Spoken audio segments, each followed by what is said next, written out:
శ్రీ సాయి సచ్చరిత 31వ అధ్యాయము. శ్రీ గణేశాయ నమః. శ్రీ సరస్వత్యై నమః. శ్రీ గురుభ్యో నమః. శ్రీ కులదేవతాయై నమః. శ్రీ సీతారామచంద్రాభ్యాం నమః. శ్రీ సద్గురు సాయినాథాయ నమః. గత అధ్యాయంలో సప్తశృంగీదేవి భక్తుని కథ, సాయిబాబా మాధవరావు మొక్కును తీర్పించటం, కుశాల్ సేటుకు రామ్లాల్కు స్వప్నంలో దర్శనమిచ్చిన విషయం మరియు రామ్లాల్ను బాబా తమ సమాధి వరకు తమ వద్ద ఉంచేసుకోవటం గురించి చెప్పబడింది. అంతకంటే అపూర్వమైన ప్రస్తుత కథను శ్రోతలు అత్యంత శ్రద్ధగా వినండి. ఒక సన్యాసి మానస సరోవరానికి బయలుదేరి ఎలా బాబా వద్ద ముక్తి పొందాడు. బాబా మాన్కర్, నూల్కర్, మేఘ కోరికలను కూడా తీర్చారు. మానవులకే కాక క్రూర మృగాలైన ఒక పులికి కూడా తమ పాదాల వద్ద చోటిచ్చారు. ఈ కథలు అతి విస్తారమైనవి, గ్రంథం చాలా పెద్దదైపోతుంది కనుక ఆత్మోద్ధరణకు సాధనమైన కథారసాన్ని సంక్షిప్తంగా చెప్తాను. అంతిమ సమయంలో మనసు ఎలా ఉంటే ప్రాణులకు గతి కూడా అట్లే లభిస్తుంది. కీటకం భయంతో భ్రమరమైపోతుంది. జడ భరతుడు జింకపైన ప్రీతితో జింకగా జన్మించాడు. అంతిమ సమయంలో ధ్యానించిన రూపమే పునర్జన్మ కలుగుతుంది. భగవంతుని చరణాలలో మనసు లీనమైతే జన్మరాహిత్యం, అంటే జన్మ అనేది ఉండదు ఇంకాని. ఈ కారణం వల్లనే నామస్మరణ అభ్యాసాన్ని చేయించటం, చివరి సమయంలో కలవరపాటు లేకుండా దేవుడు గుర్తు ఉండాలని. జన్మంతా జాగరూకతగా ఉండి చివరి సమయంలో నిద్రపోతే చివరకు బ్రతుకు వ్యర్థమైపోతుంది. అందువలన సత్సంగం చేయాలి. జాగరూకత అంటే మేల్కొని ఉండటం అని అర్థం అన్నమాట. భావార్థులైన భక్తులు తమ ప్రాణాలను సత్పురుషులకు అప్పచెప్తారు. కారణం, వారికి జీవుల గతి నిర్గతి బాగా తెలిసి ఉంటుంది. చివరి సమయంలో తోడు వారే కనుక. ఈ విషయంలో సాయి సమక్షంలో జరిగిన ఒక మధురమైన కథావృత్తాంతాన్ని వింటే శ్రోతలకు సాయి యొక్క భక్త వాత్సల్యత అర్థమవుతుంది. ఎక్కడి మద్రాసు, ఎక్కడి షిరిడి మెట్ట ప్రదేశాలలో మానస సరోవరం ఎక్కడ. భక్తులకు సమయం వచ్చినప్పుడు సాయిబాబా వారిని తమ పాదాల వద్దకు రప్పించుకుంటారు. ఒకసారి విజయానంద్ అనే ఒక సన్యాసి మద్రాసు నుండి మహా ఉల్లాసంగా మానస సరోవరానికి బయలుదేరాడు. ఒక జపాను ప్రయాణికుని వద్ద మానస సరోవరం యొక్క పటాన్ని చూచి మానస సరోవరాన్ని దర్శించాలని నిశ్చయించుకున్నాడు. దారిలో షిరిడి గ్రామం. బాబా యొక్క మహిమను విని వారి దర్శనం చేసుకోవాలనే కోరికతో వారి స్థలాన్ని వెతుక్కుంటూ వచ్చాడు. సాయి మహారాజు గొప్ప మహాత్ములు, కీర్తి ప్రతిష్టలు కలవారు, జగత్ విఖ్యాతి చెందినవారు అని విని వారి దర్శనాభిలాషతో మార్గంలో వెళుతూ ఆగాడు. అప్పుడు షిరిడిలో హరిద్వారపు సోమదేవ స్వామి ఉన్నారు. ఉభయులు భక్త సమూహంతో సహజంగా కలుసుకున్నారు. సన్యాసి స్వామిని మానస సరోవరం ఎంత దూరాన ఉందని ప్రశ్నించగా, గంగోత్రికి పైన 500 మైళ్ళ దూరాన ఉన్నదని స్వామి చెప్పారు. అక్కడ మంచు ఎక్కువగా కురుస్తుంది. ప్రతి 50 కోసుల దూరానికి భాష మారుతూ ఉంటుంది. భూటాన్ వాస్తవ్యులు అనుమానాలతో పరదేశీయులను చాలా పీడిస్తారని చెప్పారు. స్వామి మాటలను విని సన్యాసి బాధపడ్డాడు. అతని మనసు వికలమైంది. చింతలో మునిగిపోయాడు. సన్యాసి సాయిబాబా దర్శనం చేసుకుని వారి చరణాలకు సాష్టాంగపడ్డాడు. అతని మనసు ప్రసన్నమైంది. ఆసనం వేసుకుని కూర్చున్నాడు. ఇంతలో బాబా కోపంగా అక్కడున్న భక్తులతో, ఈ సన్యాసిని వెళ్ళగొట్టండి, ఇతని సాంగత్యం పనికిరాదు అని చెప్పారు. అసలే సన్యాసి క్రొత్తవాడు, బాబా స్వభావాన్ని ఎరుగడు. బాబా కేకలను విని లజ్జితుడయ్యాడు, అంటే సిగ్గుపడ్డాడు అని. అయినా భక్తులు చేస్తున్న సేవను చూస్తూ కూర్చున్నాడు. అది ప్రాతకాలం దర్బారు. మసీదులో భక్తులు గుంపుగూడి ఉన్నారు. భక్తులు చేసే పూజోపచారాలను, పూజా సామాగ్రిని చూచి సన్యాసి చకితుడయ్యాడు, అంటే ఆశ్చర్యపోయాడు అని. ఒకరు బాబా పాదాల ప్రక్షాళనం చేసి వారి అంగుష్ట తీర్థాన్ని శుద్ధమైన భక్తిభావంతో సేవిస్తున్నారు. మరొకరు దాన్ని కళ్ళకద్దుకుంటున్నారు. ఒకరు గ్రంథాన్ని, మరొకరు అత్తరు పరిమళాన్ని అద్దుకున్నారు. బ్రాహ్మణ, క్షత్రియ, శూద్రాది జాతి భేదాల సంబంధాలన్నిటినీ మరిచిపోయారు. బాబా కోపగించిన సన్యాసికి వారిపై ప్రేమ ఉప్పొంగింది. కూర్చున్న చోటు నుండి లేవలేదు, వెనుకకు వెళ్ళలేకపోయాడు. షిరిడీలో 2 రోజులున్నాడు. ఇంతలో ఊరిలో అతని తల్లి చాలా జబ్బుతో ఉందని ఉత్తరం రాగా అతనికి దుఃఖం కలిగింది. తల్లిని కలుసుకోవాలని, తన ప్రదేశానికి తిరిగి వెళ్ళిపోవాలని అనిపించింది. కానీ బాబా అనుమతి లేకుండా అడుగు కదల్చలేకపోయాడు. ఆ ఉత్తరాన్ని చేతపట్టుకుని సన్యాసి మసీదుకు వెళ్ళాడు. తల్లి పరిస్థితి బాబాకు తెలిపి ప్రార్థించాడు. మహారాజా సాయి సమర్థ, నా మనసులో తల్లిని కలుసుకోవాలని కోరికగా ఉంది. నాపై ప్రసన్నులై వెళ్ళటానికి నాకు అనుమతినివ్వండి. ప్రయాణికుణ్ణి అయిన నన్ను కరుణించండి అంటూ బాబా పాదాలను పట్టుకుని, బాబా దయచేసి నాకు అనుమతిస్తారా? నా తల్లి కంఠంలో ప్రాణం పెట్టుకుని నేలపై పడి ఉంది అని అన్నాడు. నా కోసం ఎదురు చూస్తూ ఉంటుంది. నన్ను కళ్ళతో చూసుకొనివ్వండి. ఆమె తన బాధను మరిచి సుఖంగా మరణిస్తుంది. సాయి సమర్థులు అంతర్జ్ఞాని. సన్యాసి ఆయువే తీరిపోయిందని తెలుసుకుని అతనితో అన్న మాటలు శ్రద్ధగా వినండి. తల్లికి ఇంతటి గారాబు పట్టివైతే ఈ సన్యాసి వేషాన్ని ఎందుకు స్వీకరించావు? ఈ వేషానికి మమకారం శోభించదు, కాషాయానికి కళంకాన్ని తెచ్చావు. అంటే సన్యాసి కాషాయం కట్టుకున్న తర్వాత తల్లి అన్న మమకారం కూడా, ఎటువంటి మమకారాలు రాగద్వేషాలు అనేటువంటివి అనుమాత్రం కూడా ఉండకూడదు అని బాబా చెప్పారు. వెళ్ళి కూర్చో, నీవేం చింతించకు, కొన్ని రోజులు గడవని, అప్పుడు ఆలోచిద్దాం. మనసులో ధైర్యం వహించు. వాడాలో చాలామంది దొంగలుంటారు. తలుపులు వేసుకుని అప్రమత్తంగా ఉండు. నీ మీద దాడి చేసి సర్వస్వాన్ని అపహరించుకుని పోతారు. వైభవం శాశ్వతం కాదు. ఈ శరీరం ఎప్పుడూ అశాశ్వతం. మృత్యువు ఎల్లప్పుడూ మన సమీపంలో ఉన్నదని తెలుసుకుని ధర్మాచరణలో ఉండాలి. భార్య, బిడ్డలు మొదలగు వారియందు నేను, నాది అను అభిమానం వలన కలిగే తాపత్రయాలనే అనర్థాలను ఐహికాలని అంటారు. అంటే ఐహికాలు అని అంటే ఈ శరీరంతో కనపడేంత వరకు ఉన్నటువంటి వాటిని అని చెప్పవచ్చు. రెండవ అనర్థం ఆయుష్మికం. పారలౌకిక సుఖాలను కోరుకునే వారికి పరలోకాలు కూడా మోక్షానికి ప్రతిబంధకాలు. అంటే మోక్షం కావాలి, చనిపోయిన తర్వాత స్వర్గానికి వెళ్ళాలి అని ఇట్లాంటి కోరికలు ఉన్నా కూడా అది కూడా ఒక రకమైనటువంటి ప్రతిబంధకం, అంటే ఒక అడ్డంకి అని. అవి ఎప్పుడు పతనానికి కారణంగా ఉంటాయి. అక్కడి పుణ్య సంచయానికి ఆస్కారం లేదు. అంటే ఆ లోకాలలో మనం పుణ్యం చేయటానికి అవకాశం లేదన్నమాట. అంటే మనం ఇక్కడ చేసుకున్న పుణ్యమే అక్కడ అనుభవించి మళ్ళీ ఇక్కడ పుడతామన్నమాట. స్వర్గసుఖ ప్రాప్తి భయంకరమైనది కాదు. పుణ్యం క్షీణించగానే పతన భయం ఉంటుంది, ఇందులో సందేహం లేదు. ఈ ఐహిక ఆయుష్మికాలన్న ఉభయ భోగాలు అనర్థాలను కలిగించేవే. అందుచేత వానిని నిశ్శేషంగా త్యజిస్తేనే అవి ఆనందాన్ని కలిగించగల ముఖ్య కారణాలు అవుతాయి. సంసారంపై విరక్తి కలిగి హరిచరణాలలో నిశ్చలమైన భక్తి కలిగి వారి బంధనాలు విడిపోయి అజ్ఞానం తొలగిపోతుంది. హరి భజనలో, హరిస్మరణలో గడచిన సమయం పాపతాప దైన్యాలను పారద్రోలుతుంది. అత్యంత ప్రేమతో హరిని ధ్యానిస్తే అతడు కష్టాల నుండి మనలను రక్షిస్తాడు. నీ పూర్వపుణ్య విశేషం వలననే ఇక్కడకు వచ్చావు. ఇప్పుడు నా మాటలను శ్రద్ధగా విని జీవితాన్ని సార్థకం చేసుకో. రేపటి నుండి శ్రద్ధగా కాయ, వాచ, మనస భాగవతాన్ని 3 సప్తాహాలు పారాయణ చేయి. 3 సప్తాహాలు అంటే, సప్తాహం అంటే 7 రోజులు పడుతుంది. ఏ కోరికలు లేకుండా ఆ గ్రంథాన్ని శ్రవణం చేయి, లేదా నిధిధ్యాసన తత్పరుడవై భక్తిభావంతో పఠించు. భగవంతుడు ప్రసన్నుడై సకల దుఃఖాలను అంతం చేస్తాడు. నీ మాయామోహాలు తొలగిపోయి అత్యంత సుఖం లభిస్తుంది. శుచిర్భూతుడివై హరిచరణాలలో మనసు నుంచి ఈ వ్రతాన్ని పూర్తి చేయి.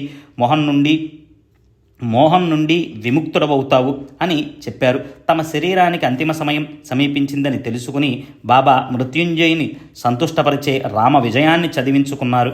మరునాడు ఉదయం సన్యాసి మొహం కడుక్కుని స్నానం చేసి బాబా పాదాలపై పువ్వులను ఉంచి నమస్కరించాడు. తర్వాత భాగవతాన్ని చంకలో పెట్టుకున్నాడు. పారాయణకు ఏకాంత స్థలం కావాలి. ప్రశాంతమైన లేండి స్థలం అతనికి నచ్చింది.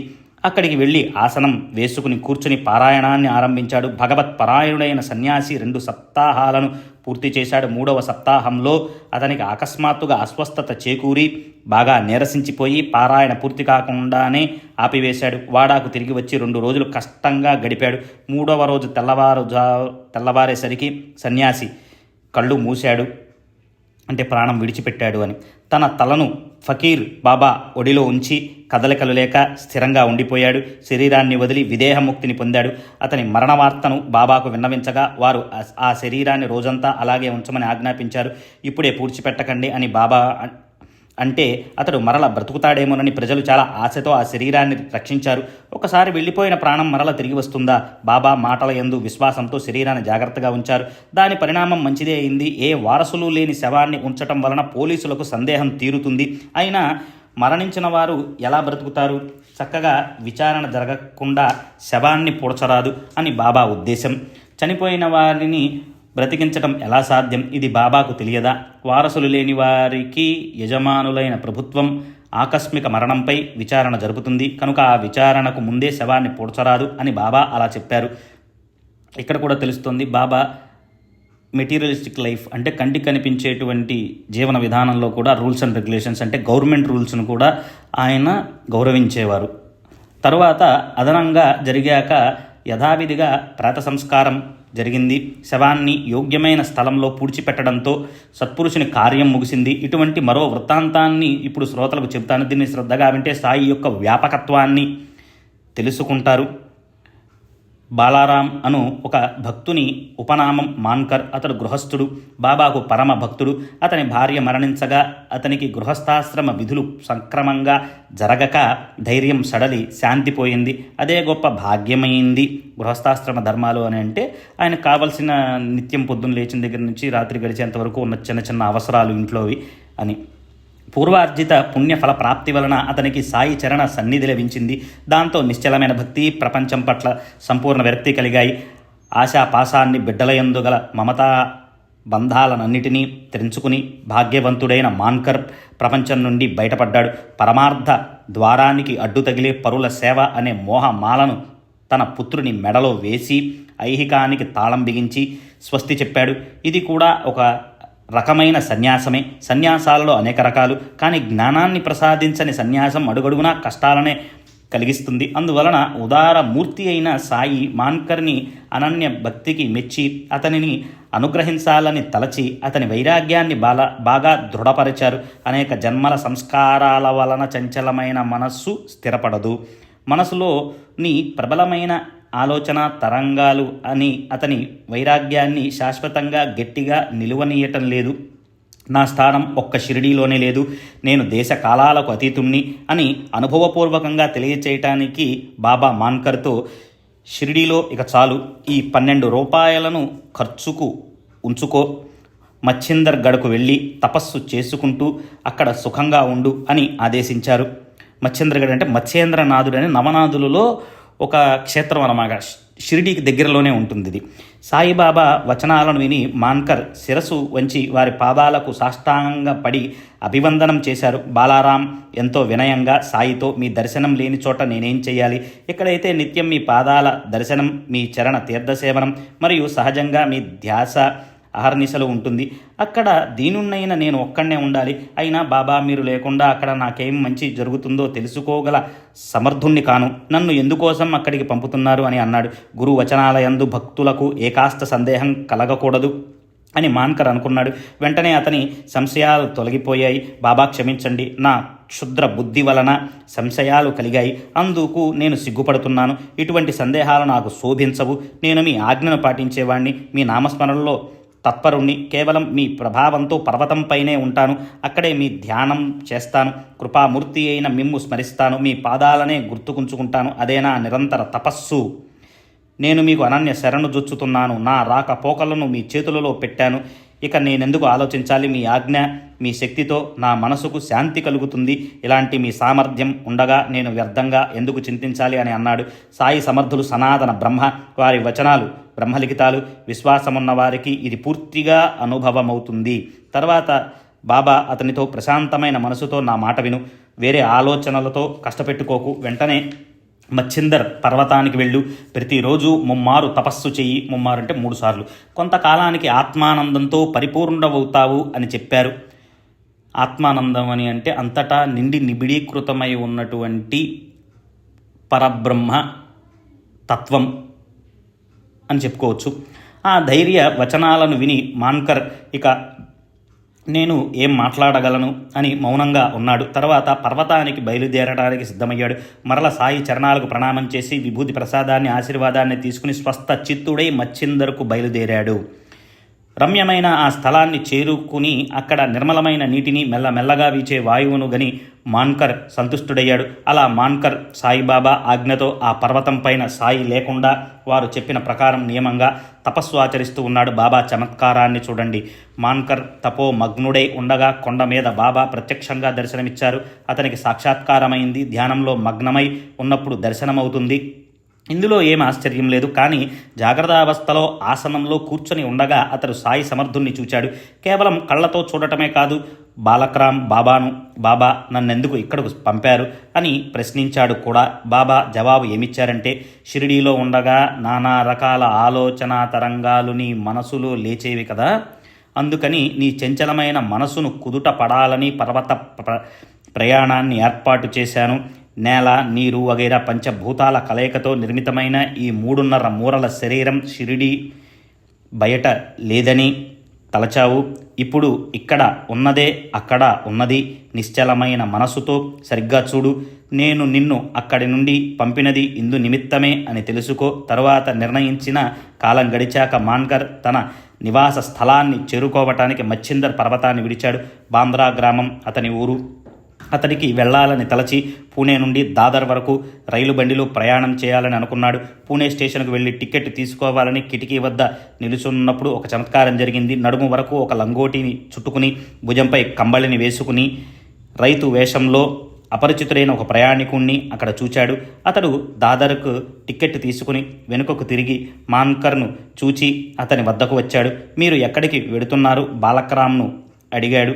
ఆ విధంగా దాదర్కు అని జవాబివ్వగా అతడు వెంటనే తన టిక్కెట్ను బాలక్రామ్కు ఇస్తూ, మీరు దీనిని తీసుకోండి, నేను కూడా అక్కడికే బయలుదేరా, కానీ ఇక్కడ నాకు ఒక పెద్ద పని ఉంది, అది గుర్తుకు వచ్చింది, అందువలన నా ప్రయాణం ఆగిపోయింది అని చెప్పాడు. డబ్బు వెచ్చించి శ్రమపడినా టిక్కెట్ లభించటం లేదు. అటువంటిది ఏ శ్రమ లేకుండా ప్రాప్తించినందుకు మాన్కర్కు పరమానందం కలిగింది. తర్వాత టికెట్ డబ్బు ఇవ్వటానికి జేబు నుండి డబ్బు తీసి చూడగా ఆ వ్యక్తి గుంపులో కలిసిపోయి ఎక్కడికి వెళ్ళాడో కూడా తెలియలేదు. అతనిని వెదకాలని బాలకరాం ప్రయత్నం చేశాడు, కానీ అదంతా నిష్ఫలమైపోయింది. ఇంతలో రైలు బండి వచ్చింది. పాదాలకు జోళ్లు లేవు. తలకొక పాత గుడ్డ చుట్టుకుని భుజం మీద కంబళి, నడుముకు లంగోటీతో ఉన్న ఈ సోదరుడు ఎవరై ఉంటారా? టిక్కెట్ డబ్బు కాస్తా కూస్తా కాదు, అది అతని స్వంత డబ్బు. నన్ను రుణగ్రస్తుని చేశాడు. ఇదేమిటో నాకు అర్థం కావటం లేదు. ఏమీ ఆశించని మనసు గల ఉదారుడు, పైకి రైతులా కనిపించిన ఆ వ్యక్తి ఎవరో తెలియక మాన్కర్ ఆలోచించసాగాడు. ఈ ఆశ్చర్యంతో అతడు మళ్ళీ కలుస్తాడేమోనని రైలు బండి కదిలే వరకు తలుపు దగ్గర నిలబడ్డాడు. బండి కదిలాక అతడు కలుస్తాడన్న ఆశంతా పోయి రైలు తలుపుకు ఉన్న కమ్మీని పట్టుకుని బండిలోకి దూకాడు. పర్వతంపై ప్రత్యక్ష దర్శనం. ఇక్కడ ఈ విచిత్రమైన ఘటన, విచిత్రమైన ఆ విశేషాన్ని చూచి బాలారాం ఆలోచనలో పడ్డాడు. తర్వాత సాయి పాదాల యందు దృఢమైన ప్రేమ, భక్తి, శ్రద్ధలు ఉన్న ఈ సద్భక్తుడు షిరిడీలో కృతార్థుడయ్యాడు. సాయి పాద కమలాల ధూళియందు సాయి నామాన్ని ఆలపిస్తూ భక్త భ్రమరం బాలక్రామ్ షిరిడీలోనే ఉన్నాడు. అప్పుడప్పుడు బాబా అనుమతితో ముక్తారాంను వెంట పెట్టుకుని షిరిడీ విడిచి బయటికి వెళ్ళేవాడు. అయినా అతని కేంద్రస్థానం షిరిడీయే కనుక మరల వస్తుండేవాడు. చివరికి పరమ పావనమైన షిరిడీలోనే పరమపదించాడంటే ప్రాణాలు విడిచిపెట్టారు అని. పూర్వజన్మలలో పుణ్యమున్నవారు సాయి దృష్టిలో పడి సాయి చరణాలలో లీనమై మరణాన్ని నిర్భయంగా పొందుతారు. వారు ధన్యులు. తాత్యా సాహెబ్ నూల్కర్, భక్తశ్రేష్ఠుడైన మేఘా కూడా భజనలలో తత్పరుడై ఉండి చివరకు తమ ప్రాణాలను షిరిడీలో విడిచిన ధన్యులు. మేఘా మరణించినప్పుడు అతని ఉత్తర క్రియ గొప్పగా జరిగింది. ఆ భక్తునిపైన బాబా అభిమానాన్ని గమనించండి. మేఘా కృతార్థుడు. భక్తులంతా వెంటరాగా గ్రామస్తులు మేఘాను శ్మశానానికి ఊరేగింపుగా తీసుకుని వెళ్ళినప్పుడు వారి వెంట బాబా కూడా వెళ్ళి మేఘాపై పుష్పాలను కురిపించాడు. శవ సంస్కారమంతా జరిగాక మాయలో చిక్కుకున్న ఒక మానవుని వలె దుఃఖించి కళ్ళ నీళ్లు పెట్టుకున్నారు. ప్రేమగా బాబా తమ చేతులతో శవాన్ని పూలతో కప్పి దీనస్వరంతో శోకించి వెనకకు మరలి వచ్చారు. మానవులను ఉద్ధరించే సాధువులను అనేక మందిని చూశాం, కానీ సాయిబాబా యొక్క మహిమను నేనంతని వర్ణించను. వ్యాఘ్రం వంటి క్రూర మృగం మానవుల వలె జ్ఞానం కలిగి ఉంటుందా? వ్యాఘ్రం అంటే పులి. అది కూడా వారి చరణాలను ఆశ్రయించింది. అది అమోఘమైన బాబా యొక్క లీల. ఈ విషయంలో ఒక రమ్యమైన కథను శ్రద్ధగా వినండి. సాయిబాబా యొక్క సమభావం, వారి సర్వవ్యాపకత్వం బోధపడుతుంది. సర్వవ్యాపకత్వం అంటే ఆయన లేని చోటంటూ లేదు అని అంతటా నిండి ఉన్నారు అని. షిరిడీలో ఒకసారి ఒక చమత్కారం జరిగింది. బాబా నిర్వాణానికి 7 రోజుల ముందు ఒక ఎద్దుల బండి వచ్చి మసీదు ద్వారం వద్ద నిలబడింది. దానిలో వెనుక పక్క ఒక భయంకరమైన వ్యాఘ్రం, దాని మెడ గొలుసులతో గట్టిగా కట్టబడి ఉంది. దాని మొహం భయంకరంగా ఉంది. దానికి ఏదో బాధ. దాని తాలూకా వారు ఎన్నెన్నో చికిత్సలు చేయించి అలసిపోయారు. సత్పురుషుల దర్శనం మంచిదని వారికి అనిపించింది. ఆ పులిని ఆడించేవారు 3. ఆ పులి వారి జీవనాధారం. వారి ఊరూరు తిరుగుతూ పులిని ఆడిస్తూ బ్రతుకుతూ ఉండేవారు. షిరిడి పక్కగా తిరుగుతూ ఉండగా బాబా యొక్క లీలలను విని వారి చెవులలో పడ్డాయి. బాబా దర్శనం చేసుకుందాం, పులిని కూడా అక్కడికి తీసుకుని వెళ్ళాలి అని అనుకున్నారు. బాబా చరణాలు కోరికలను తీర్చే చింతామణి అష్టసిద్ధులు వారికి సాష్టాంగ పడతాయి.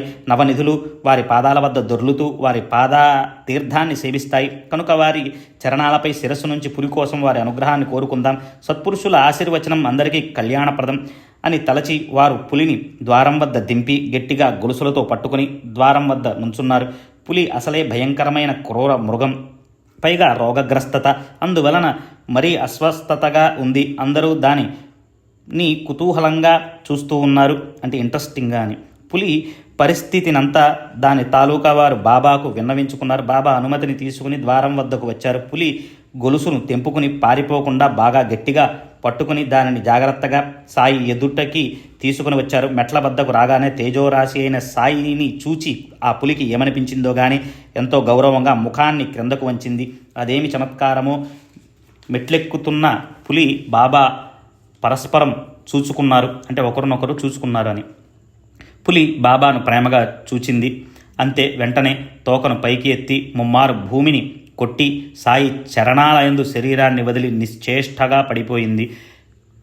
భయంకరంగా ఒకసారి గట్టిగా అరచి తక్షణం అక్కడే మరణించింది. దానిని చూచిన వారంతా ఆశ్చర్యపోయారు. దాని యజమానులు దుఃఖపడ్డారు. కానీ తర్వాత రోగగ్రస్తమై మరణం సమీపించి ప్రాణి ముక్తి చెందినది అని సంతోషపడ్డారు. సాధు సత్పురుషుల సమక్షంలో ప్రాణం పోవటం గొప్ప పుణ్యం. క్రిమికీటకాలు కానీ వ్యాఘ్రం కానీ వాని పాపాలన్నీ పోతాయి. ఏదో పూర్వజన్మ రుణం తీర్చుకోవటానికి సాయి చరణాల వద్ద శరీరాన్ని వదిలి రుణం నుండి విముక్తత పొందింది. ఇది విధి యొక్క అఘటిత లీల. సాయిబాబా చరణాలయందు శిరస్సు నుంచి మరణించిన ప్రాణి వెంటనే ఉద్ధరింపబడుతుంది. జీవితంలో సంపాదించుకోవలసినది ఇదే. ఎంతో గొప్ప భాగ్యముంటే తప్ప సత్పురుషుల సమక్షంలో శరీరాన్ని వదలటం, ఉద్ధరింపబడటం సాధ్యమా? సత్పురుషుల సమక్షంలో శరీరాన్ని విడవటం పరమసుఖం. అక్కడ విషం త్రాగినా ఇది అమృతమే అవుతుంది. ఆ మరణం సుఖమే గాని దుఃఖం కాదు. కళ్ళ ముందు సత్పురుషుల చరణాలు ఉండగా మరణించిన ప్రాణాలు ధన్యులు. వారి శరీరాలు కృష్ణార్పణమై వారికి పునర్జన్మ ఉండదు. సత్పురుషుల కళ్ళ ఎదుట కలిగే మరణం కాదు, అది వైకుంఠ సుఖం. మృత్యులోకాన్ని జయించినట్లే. దాంతో పునర్జన్మ దుఃఖం ఉండదు. సత్పురుషుల సమక్షంలో శరీరాన్ని త్యజించిన వారికి పునరావృత్తి ఉండదు. సర్వ పాపాలు నశించి వారు ఉద్ధరింపబడతారు. సత్పురుషుల ఆపాద మస్తకం చూస్తూ శరీరాన్ని విడచిన వారిది మరణమా? కాదు, అది వారి ఆత్మోద్ధరణ. పూర్వజన్మ గూర్చి ఆలోచిస్తే ఎవరో పుణ్యాత్ముడు విద్యా దర్పంతో మిడిసి పడుతూ ఎవరో ఒక హరిభక్తుని అవమానించి ఉండవచ్చు. ఆ భక్తుని శాపం వలన క్రూర మృగమై జన్మను పొంది ఉండవచ్చు. సత్పురుషుని చరణాల వద్ద శాప విమోచనం కలిగి ఉంటుంది. భక్తుల చర్యలు నిజంగా విచిత్రం. సాయి సందర్శన భాగ్యంతో శాప విమోచనమై పాపాలు దగ్ధమై బంధనాలు విడిపోయి కష్టాలు తొలగిపోయి ఏ శ్రమ లేకుండానే ముక్తిని పొందుతాడు. సంపూర్ణ భాగ్యం లేకుండా సత్పురుషుల సమక్షంలో మరణమెలా సాధ్యం? త్రితాపాలు, త్రిపుటి, త్రిగుణాలు నశించిపోయి పులి నిర్గుణ పరమాత్మలో లీనమైపోయింది. పూర్వజన్మ కర్మానుబంధం వలన క్రూర మృగమై మృగ శరీర సంబంధం విడిపోయింది. ఇనుప గొలుసులు బంధనం వదిలిపోయింది. ఇది పరమేశ్వరుని నిర్బంధం. సాధు సత్పురుషుల చరణాల కంటే వేరే ఎక్కడ ముక్తి ప్రాప్తిస్తుంది? పులికి ముక్తి లభించినందుకు దాని యజమానులు సంతోషపడ్డారు. పులి వారి కుటుంబాలను పోషించేది, అది వారి జీవనానికి సాధనం. అందువలన పులి మరణించినందుకు వారు బాధపడ్డారు. వారు సాయి మహారాజును ఇప్పుడు ఈ పులిని ఏం చేయాలి, దీనిని ఎలా పూడ్చిపెట్టాలి, దీనికి మీరు సద్గతిని కలిగించండి అని ప్రార్థించారు. మీరేం చింతించకండి, దాని మరణం ఇక్కడే ఉంది. గొప్ప పుణ్యం చేసుకోవటం వలన ఇక్కడ అత్యంత శాంతిని పొందింది. తకియా వెనుకున్న శివాలయం వద్దకు తీసుకుని వెళ్ళి నంది సమీపంలో దీనిని పూడ్చిపెట్టండి. అలా చేస్తే మీ నుండి బంధ విముక్తి, రుణ విముక్తి కలిగి దానికి సద్గతి కలుగుతుంది. గత జన్మలో బాకీ పడ్డ రుణాన్ని తీర్చుకోవటానికి ఈ రూపంలో జన్మించింది. ఇంతవరకు మీ బంధంలో ఉంది అని సాయి మహారాజ్ చెప్పారు. ఇప్పుడు పులిని దాని యజమానులు లేవనెత్తి శివాలయం వద్దకు తీసుకుని వెళ్ళి నందికి వెనక గోతిలో పూడ్చిపెట్టారు. ఎటువంటి విచిత్రమైన చమత్కారం! పులి వెంటనే ఎలా చచ్చిపోయింది? ఇంత మాత్రమే జరిగి ఉంటే ఈ విషయాన్ని మర్చిపోయేవారమే. కానీ దీనికి 7వ రోజున బాబా శరీరాన్ని ధరణిపై విడవటం వలన ఈ విషయం మాటిమాటికి మనసులలో మెదులుతుంది. తర్వాతి అధ్యాయం ఇంతకంటే మధురమైనది. బాబా తమ గురువు యొక్క లీలలను వర్ణించటం. వారు గోఖలేబాయిని అనుగ్రహించి ఆమె కోరికను తీర్చారు. హేమాడ్ సాయినాథుని శరణుజొచ్చుతున్నారు. గురువు ద్వారా బావిలో తలక్రిందులుగా వేలాడబడి బాబా గురువు అనుగ్రహాన్ని ఎలా సంపాదించారో శ్రవణం చేయండి. స్వస్తి శ్రీ సంత సజ్జన ప్రేరితము భక్త హేమాడ్ పంత్ విరచితము అయిన శ్రీ సాయి సమర్థ సచ్చరితంలో దర్శన మహిమాను 31వ అధ్యాయం సంపూర్ణం. శ్రీ సద్గురు సాయినాథార్పణమస్తు. శుభం భవతు.